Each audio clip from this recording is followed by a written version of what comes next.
Hello, everyone, and welcome back to another episode of the Oi Let's Talk podcast. We have something a little bit different and something we're very excited about. We have a new monthly segment called What Would You Do?, where we bring you conversations, stories, things that we found on the internet to get your perspectives and our perspectives on these certain situations.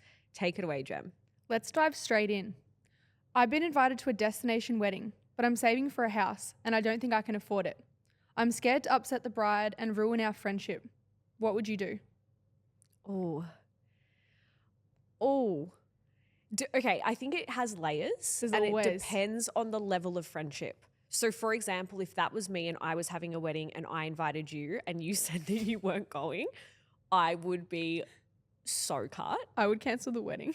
I would be so cut and I'd probably look, you obviously have to understand everyone has different financial situations and responsibilities and things that they're saving for and priorities. It depends on the level of friendship. I think that's my answer. If I was not that close with the person, I would just be having the conversation of I actually just can't afford to head overseas to come to your wedding. I'm really, really sorry. Here's a nice little wedding gift for you. Apologies in advance, but giving enough notice, I think that's also key. Planning a wedding would be very, very stressful. And a lot of the times when you are planning a wedding, not that I've ever planned a wedding before, but you do need to pay for things in advance. So giving the person enough time to make sure that they haven't paid for your spot and then they're out of pocket. I think the biggest thing is just communication and giving advance notice. As someone who is going to get married in the future and will probably have a destination wedding, the first things I would do before I send out invites is I want to give people almost 2 years notice. Enough because notice. My biggest fear is just springing something on someone. I don't think that's fair. The second thing is I think it's going to come down to how close you are to them. I think it's a big ask getting someone to come overseas. But if I'm friends with you, it's the best thing ever. Destination weddings are amazing and they're so much fun. So I think that if somebody said and they communicated I can't afford it at the moment, I don't think there should be any friendship issue that comes from that. I don't think that's fair at all. I think it's just about openly communicating where you're at with, what not being able to afford to do it, or it's just not something you can do at the moment. You don't have to over explain yourself. And from the bride's point of view, just giving enough time and not taking it personally. I think on the flip side, the worst thing that you could do is go and then be resentful or put yourself in debt as a result of it. Yeah. I don't think that no one wants that. No one would want that for you. So I think that's not the right route.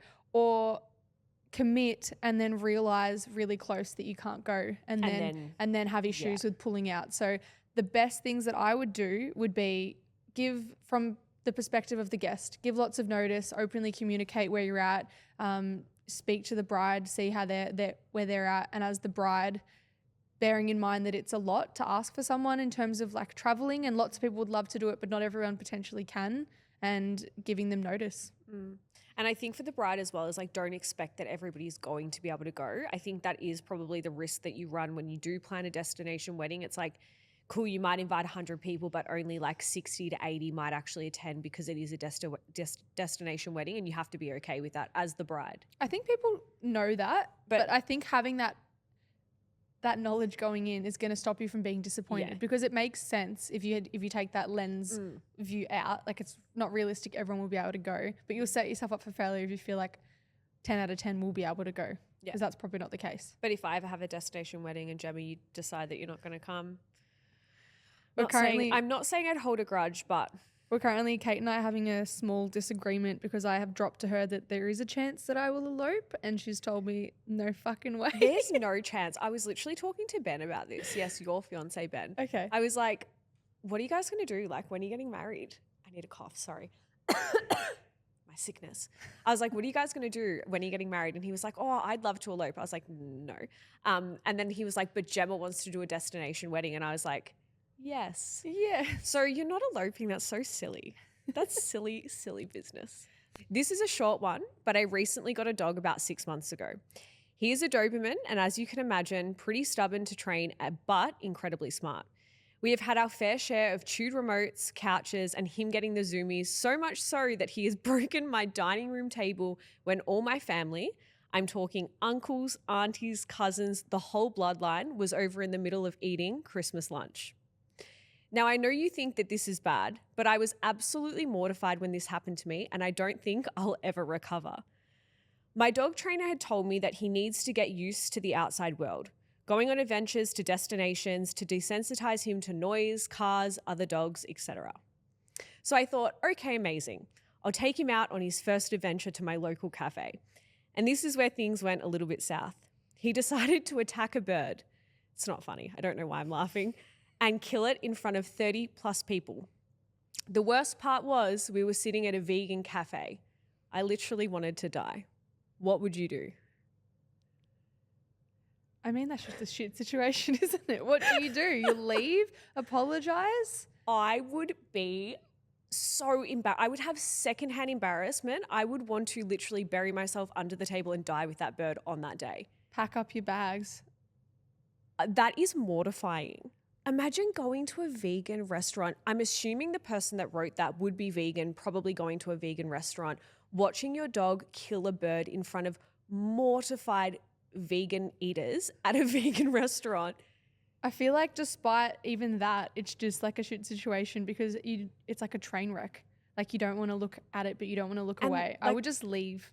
But like, would you stop your dog? Would you try Yeah. and stop it from killing the bird? Would you grab the bird with like your naked hand? I would do that. Try to put it find a box, take it See, to a vet.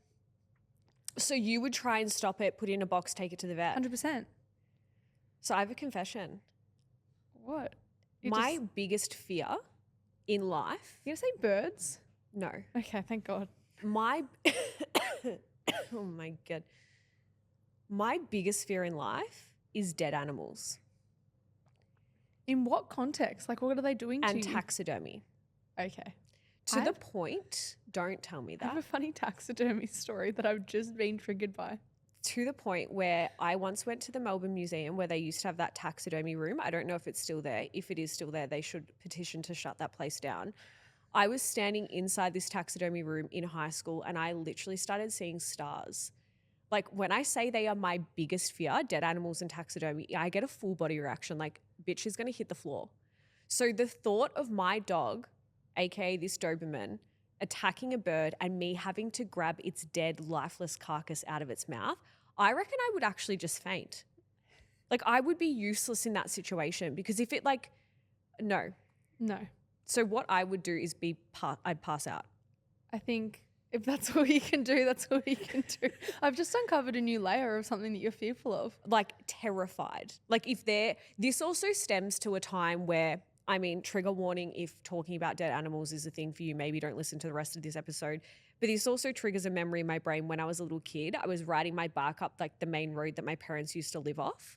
And there was a cat on the side of the road that had obviously been like hit by a car. And then I assumed that a fox had gotten to it and like ripped it apart.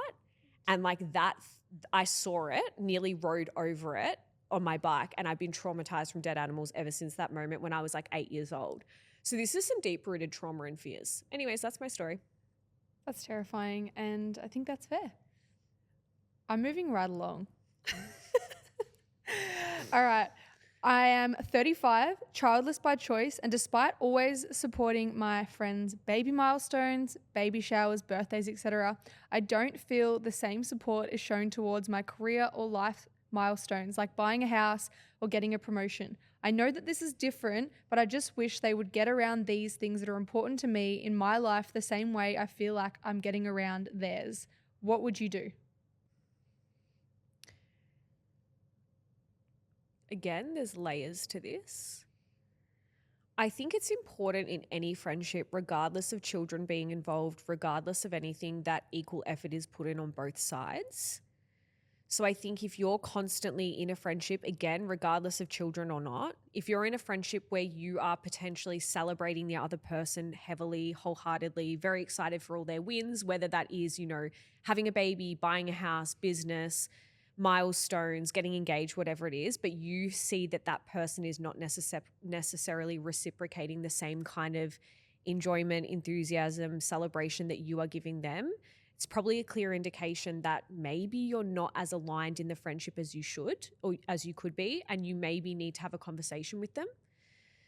I think any milestone in life should be celebrated, and if you have a really good friend that shouldn't be something that you need to beg for or ask for. It should just be, in my opinion, a given. Like if one of my close friends does something, gets pregnant, has a baby, buys a house, business milestone, like I'm going to be the first person that's going to be celebrating that. But if I don't feel like I'm getting that equally returned, it's either having a conversation with that person or actually just reevaluating the friendship as a whole. And again, that's regardless on whether or not they have kids or not. Now, I think when you think about it in the perspective of like societal standards, I think it is just unfortunately a natural part of life where once you have a baby, it is a very exciting thing. And, you know, a lot of women, you know, potentially struggle to have babies. It could be a very big thing for them. But again, I think if it's coming down to the friendship and you've noticed that this friend potentially is not celebrating things that you are really interested in, have that conversation. If not, it's probably not very aligned in the friendship anymore. I think that you just need to look at it through each other's lens. So if you have a few kids and you have all of these things for you, that's going to be really exciting and you want that support. Now, if you don't have, say, the career goals or you don't have the lifestyle that, say, the friend has, you might not see how important that is to them. But again, you just need to look at it through their lens. Like if they're constantly talking about being really excited about, you know, moving overseas or investing in something or buying something, if they are, you know, communicating to you that they're really excited and then they achieve that, I think you just need to remember that you also need to hype that up and celebrate it. Don't just think that, I think when some people are independent or when they are driven or they put on an exterior like they're really positive or motivated, you might not think that they need that G up potentially because they are just kind of self-sufficient. But I would say that those people need it the most. Yeah. Like they're probably used to always just doing stuff themselves. So I would say that look through each other's lens of what your life experience is. No matter what it is, make sure you're celebrating things that you know are important to your friends and celebrate lots of different milestones. Like if we're going to use like a business example or something on social media, like a like, a share and a comment goes a long way and it's free. Maybe you're not interested in what it is that they're doing, but that is a way to show your support and that actually goes a long way. Don't just view things or assume that they're doing well. Ask them how things are going. I think that that's really important. And if you feel like you have friends that are unsupportive on either end of this spectrum, communicate. And then if you're not getting anywhere with that, then maybe it's just no longer something that you align with in terms of the level of support that you would expect in a friendship. Yeah, I agree. And even just quickly circling back to the liking, commenting, etc., that is huge. Like when I look at people who, and like, look, this is probably biased because I own a business, whatever, and I'm not taking away from like having children or anything like that. I'm just segueing for a second and then I'll come back, okay? But when I think about somebody who is building a business, who is taking a risk, who is going after something where they are putting themselves on the line, they are creating content, they're showing up on their social media, they're putting themselves out there, they're going to networking events where they don't know anyone, they're scared fucking shitless. They're investing probably a lot of money into their personal development and their business. The least thing you can do as a friend that is not in that world is like, comment, and share what your friends are doing because it goes such a long way. As somebody who has started a business, who's someone who's also worked in like the medical field in a full-time job, it is a lot harder to run a business than it is to work a 9-to-5 when you have secure income and security around you. Being able to hype up your friends where you can share their things, like their things, buy tickets to their events, go to whatever they're doing and support them. Like if you're not doing that, it shows more about you as the friend. It shows that you are probably, even if you're not interested, like for example, I have friends who are working in insurance fields.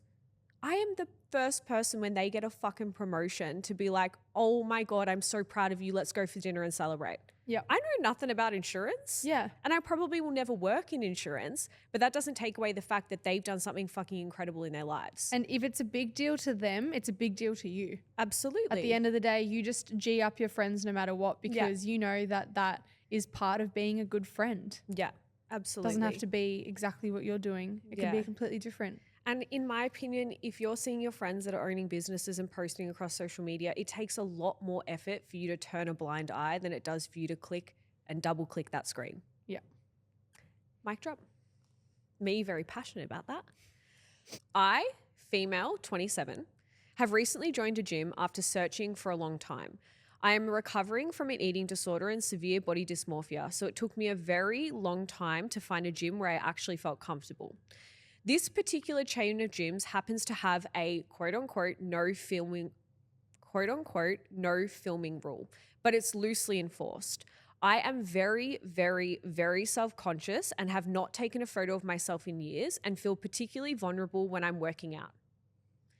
So to be extra cautious, I go at slow times of the day, and if someone is filming, I simply move out of the camera's view. Unfortunately, today I needed to use a certain machine, and halfway through my workout, I realized a girl next to me was filming, and the camera was pointed right at me.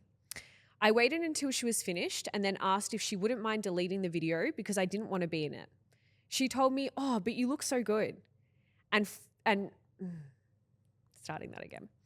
She told me, "Oh, but you look so good," and showed me the footage, which confirmed I was very clearly in it, and you could even see every unflattering roll and sweat patch on my body. I told her I really wasn't comfortable with it, and she then showed me her fitness Instagram and explained that this was her income and her job. Her logic was, this is my work product, which takes such a long time, and you're asking me to completely redo it because you don't like how you look. At this point, my anxiety was spiking, and so I called over an employee of the gym who informed her that it was against policy to actually be filming. She deleted the video, and when I walked away, I saw her being asked to leave the gym completely. I was later contacted by the manager of the location, who apologized for my bad experience and informed me her membership was officially terminated. Out of morbid curiosity, I went on her page and saw that she'd posted a story about someone getting her banned from X gyms and how she was forced to delete a ton of content. I feel kind of bad now because I didn't intend her to get her kicked out or get her contract terminated. What would you do? Don't feel bad. You expressed how you felt. That's you. Like you have a choice whether or not you're filmed or recorded. And if you express that you're not wanting that and that's not being listened to, then that's all you need to do. Like, there's no need for her to feel bad. I think that there's a high level of entitlement there of the person filming.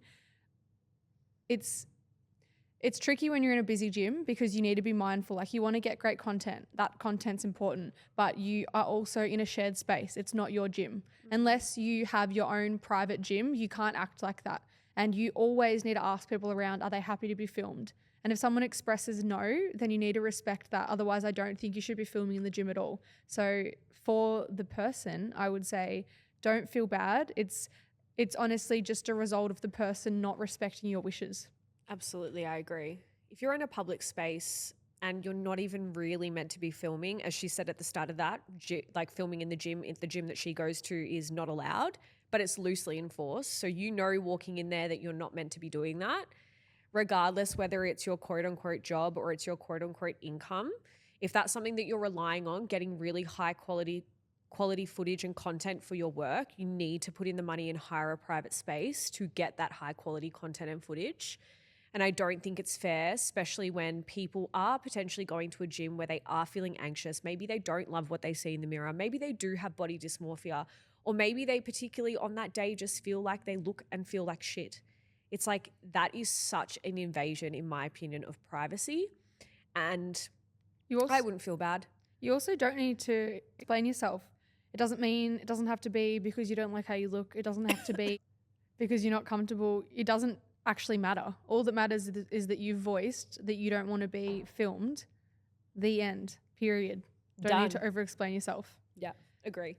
So yeah, I wouldn't feel bad in that situation. I think if you are somebody who does film in the gym, maybe this is your lesson, where it's like, okay, if you are filming in the gym, to make sure that there is nobody in the background. And for me, when I'm going into a gym and there is somebody who's going to be in like the background, I usually use a camera where the background's actually blurred and it's just focused on me. But if that is, I will go up to the person and be like, hey, I'm just going to be filming over here, just letting you know you're slightly in the back of the frame.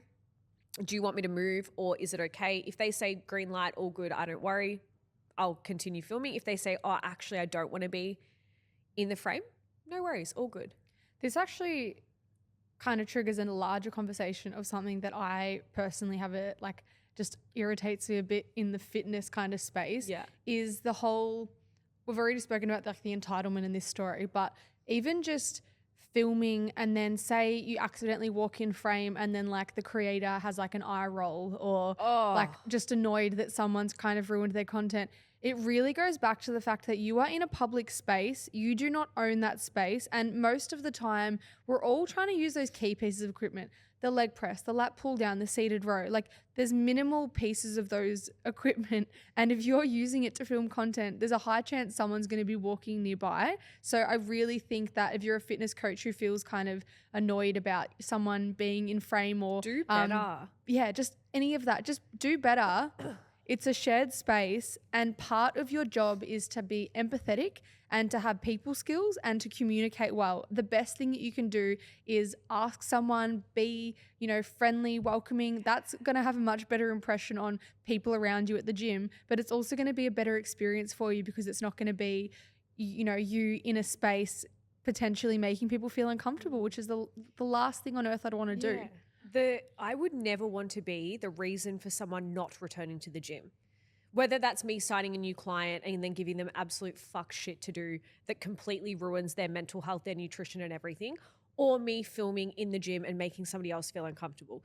As a personal trainer, as a coach, that is the last thing that I want to be doing. And if you are a coach as well, that should be the last thing that you want to be doing too. We want it to be an encouraging environment where people can actually continue to show up and continue to grow without feeling like, fuck, am I going to be on camera today when I really don't want to be? So yes, entitled as fuck, in my opinion. And if you are a person who does that, do better. 100%. Love you. Love you.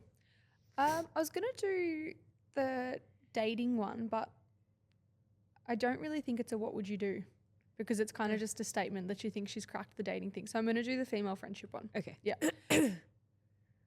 Oh, yeah, it's your go. Yeah. That was a really long one and I kept stuttering. That's Fuck okay. my life. That's fine. This is a shorter one. Women keep competing with me and I'm so done. I've been through a fair amount of female friendships and acquaintances at this point, and I keep running into the same problem. I feel like other women get uncomfortable around me, try to compete and tear me down, and it's upsetting because I really do work hard to be a strong supporter of other women. I know that competition can be an issue and I try not to let that become an issue within my friendships, but I guess it's frustrating when I notice that other women may not feel the same way and be as supportive of me in a friendship and applying some sort of competition one way or the other that I'm not asking for. My high school best friend ended up turning on me, and I feel like this has become an ongoing issue. Why can't we just get over this and understand that we're all in this together? What would you do?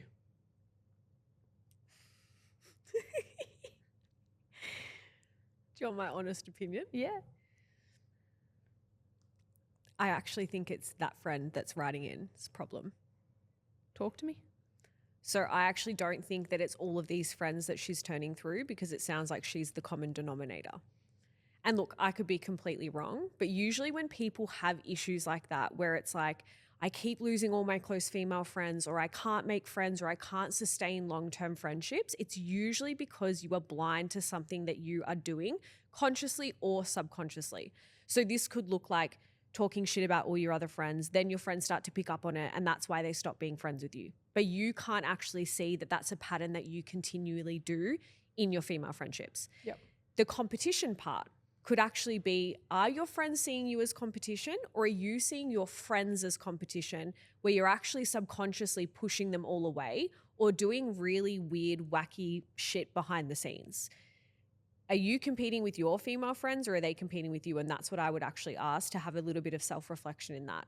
I think when you have somebody who is constantly losing friendships, constantly struggling to maintain them, like I said, it's a common denominator thing.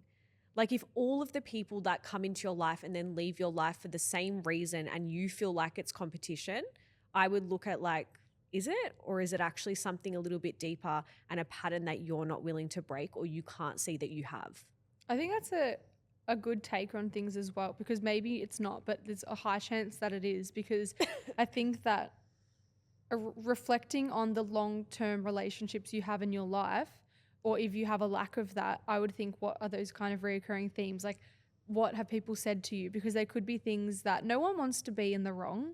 No one wants to think that they've done something wrong, but sometimes reflecting on potentially traits where you are wanting to avoid is actually going to be the key to you having stronger and better future relationships. And maybe if you already go into a relationship thinking that people see you as competition, you may already be having this warped view of where you position yourself in the friendship. Like there shouldn't be that thought at all. It should be, you know, if you're in a, it's an ego thing, but also if I think of a solid friendship and an expectation of what I have of a friend, it's like if I'm not in the room, am I 110% confident that they would speak opportunities my way if I'm not there, or speak highly of me?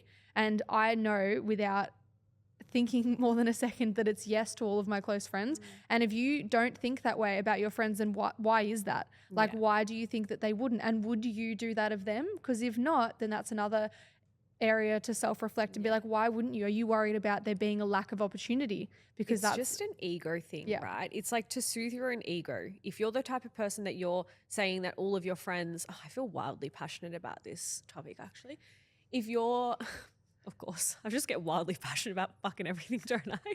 Can't help myself. But like if you are a friend that thinks all of your other friends think that you're competition to them, where is your ego playing out here? Yeah. Like you either have one, no self-reflection. A God complex, or two, you actually just pick really shitty friends. Like that could be the reality, is that maybe you do pick friends that potentially don't match your energy, are not aligned with you, are not on the same frequency as you of where you're going and the achievements and goals and things that you have. But then I'd also be asking yourself, like, where the fuck is your ego coming into this being like, all my friends see me as competition? Like, do they actually see you as competition, or are you pedestaling yourself? Yeah. And then intentionally getting in spaces where you are quote unquote above the people you're hanging out with. Yeah. So what you see in like business, right? I always circle this back to business, but it relates really easily. So what you see in business is like people who want to do more in business, they will always, until they hit a part where they can clock their ego, they will always be the biggest fish in every room they go into, because they're not willing to be the small fish to then be able to learn and expand and evolve from people who know more than them, make more money, have more success, whatever the thing is. And this can happen in friendships too, where you find friends that are quote unquote doing worse than you, or what you deem to be quote unquote below you. So you have this superiority complex. So your ego is stroked. So you feel really good and you're not vulnerable or put into a position where potentially you might be challenged. So if this girl's listening, I would do a lot of self-reflection. I would get your journal out and I would fill that whole book today. Right now. Your turn. All right, one more. Somebody at my gym, start again. Somebody at my gym asked to waive their fees because they are quote unquote Instagram famous. And my gym was like, nah, girl, no one who has ever signed up here has used your name and how they, hold on. She's written it kind of weird. And my gym was like, nah, girl, no one who has ever signed up here has used your name as how they actually found out about this gym. The gym memberships are $45 a month. Like, come on, girl, you can definitely afford that. What would you do? I think that there's no harm in asking. Like if you feel like you have influence and you know that people always ask you for gym recommendations and you know that it is a two-way street, you are giving a lot of leads to a gym and you believe you've got something to bring to the table, there's no harm in asking, being like, hey, I've got this big network of clients. Could we figure something out? Sure, shoot your shot. But if the gym says no, or they don't see it that way, or maybe it's just, I mean, it seems like pretty affordable anyway, like that's also okay. You shouldn't be clapping back or feeling, disheartened or anything like that. It goes both ways. Like the business still has overheads. They potentially are almost at capacity. Like they might not need that extra marketing or promotion that you think that you're bringing to them. So it goes both ways. Shoot your shot, but if it doesn't work out, that's also totally fine. You're not owed anything. I have a different perspective. Yeah. I personally would never, ever, ever, and I don't think I ever have, let me just rewind into my memory for a second. I don't think that I ever have asked anyone for anything for free. Ever. I'm not the type of person that would reach out to a brand being like, hey, send me free clothes and I'll do this for you. I'm not the type of person that will go to a restaurant and be like, I'll post to my Instagram story if you give me free food. Because I run a business, and to be honest, majority of influencers, and this is no hate to influencers at all, but majority of influencers are also technically running their own businesses. So they know that they obviously have bills to pay, expenses to do. So what makes it any different from somebody else's business? And this is something that I always kind of grapple with. I'm like, it doesn't make any sense to me, because I would never go up to an influencer and be like, can you take a photo of me and post that on your Instagram story and tag me? Because why would I do that? And why would they agree to that? So then why would you go into a gym and be like, hey, I don't want to pay for my membership because I give you all of these leads because I tag you on my Instagram story once in a blue moon? Yeah. It's like, it just doesn't make a lot of sense. And also out of respect for, again, influencers technically running their own businesses. And I'm saying influencers running their own businesses, not meaning like things that are contracted. So for example, if a brand is paying them to post X amount of things and it's written in a contract, that's different, right? But like if you're running your own business as an influencer, going into a gym, asking for a free membership, would you want somebody to give, would you give something for free from your business to another business? Yeah.